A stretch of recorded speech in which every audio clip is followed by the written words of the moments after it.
carrier, temporarily named Type 001A, sailed out at around 7 a.m. in Dalian, in the northeast province of Liaoning, according to reports in Chinese state media. The 50,000-ton ship will become the country's second aircraft carrier, and the first to be entirely built and designed inside of China, when it joins the Navy sometime before 2020.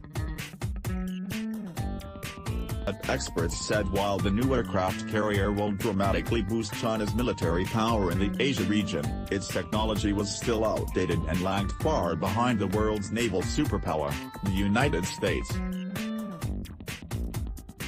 This is, in and of itself, not designed to be some frontal challenge to U.S. power in the Asia-Pacific, because it simply isn't in the class of America's aircraft carriers, Sandra Aveen, senior fellow at Sydney's Lowy Institute, told CNN. Bigger and better. China's second aircraft carrier will be modernized compared to its first, experts said, with a design that's bigger and heavier to allow it to carry more planes.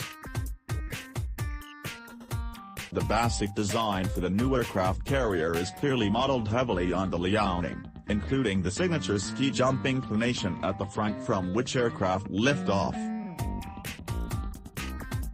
The ship, which is roughly 315 meters, 1,033 feet, in length and 75 meters, 246 feet, wide, uses conventional rather than nuclear propulsion, and is believed to displace 50,000 tons, according to reports in state media.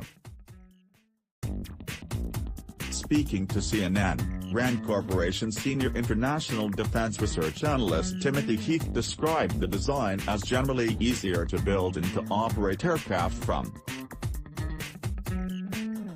But expert analysis of pictures and satellite images of the new China-built vessel reveals it has been altered in subtle ways, possibly allowing it to accommodate up to 8 additional aircraft.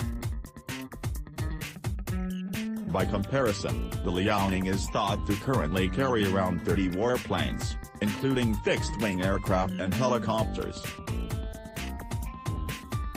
According to Peter Layton, visiting fellow at the Griffith Asia Institute, the Liaoning was intended to act as more of a training vessel, whereas the new ship is likely to be deployed in combat missions, positioning China alongside a select number of countries with global naval capabilities, including Russia, France, the United States, and the United Kingdom.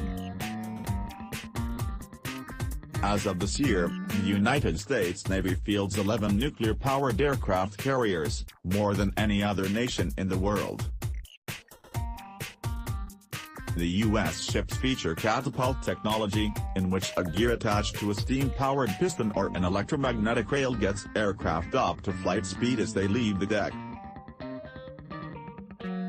Aircraft launched by catapults can get airborne and with greater quantities of fuel and ammunition, giving them an advantage over Chinese planes, which rely on their own power when lifting off from the Liaoning ski jump.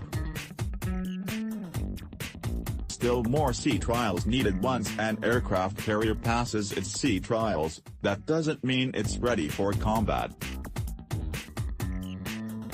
Although the Type 001A has successfully left the shipyard, plenty of problems can, and most likely will, arise.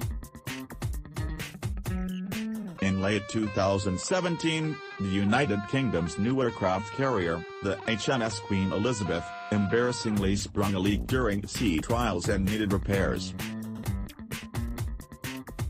In the United States, the USS Gerald R. Ford, the U.S. Navy's newest carrier and the most expensive warship ever built at $13 billion, has a host of problems.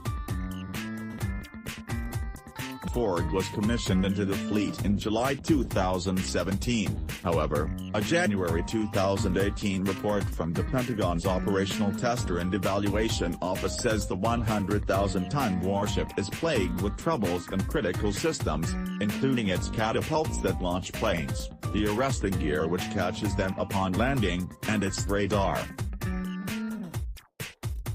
Those deficiencies make the ship more vulnerable to attack, or create limitations during routine operations, the report said.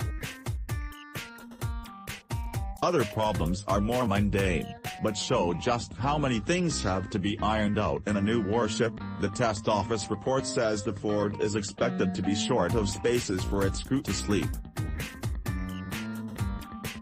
Future of the Chinese Navy. China may still be a long way from presenting a global challenge to the U.S. Navy, but as a regional power its military program is moving fast.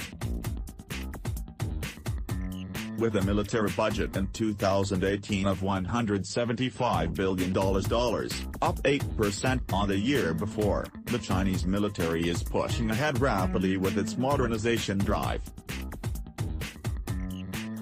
Between 2010 and 2017, the Chinese Navy increased its complement of ships from 210 to 320, Boston College professor of political science Robert Ross told CNN, including another 18 in 2016 alone.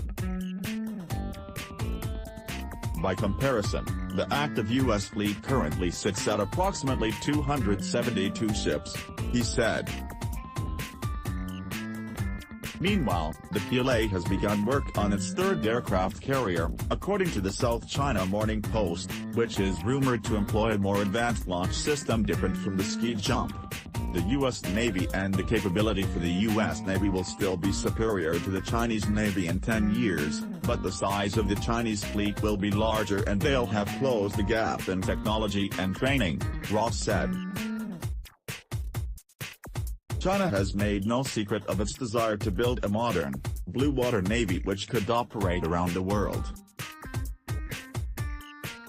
If you look at China's acquisitions of facilities in the Indian Ocean and in Eastern Africa, they're quickly developing the capability to maintain a naval presence in distant waters, Ross said.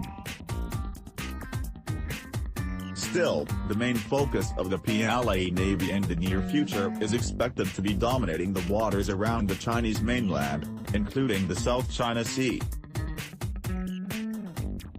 China is fortifying islands in the region with facilities that could host military aircraft, creating what some experts have called unsinkable aircraft carriers.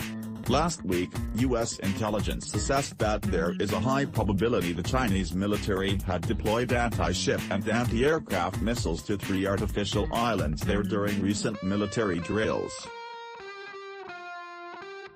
Compared to the rest of the Asia region, Ross said, only Japan can currently equal the Chinese Navy, and even then they probably only had about 5 years before they too would be surpassed. CNN's Steve George contributed to this report.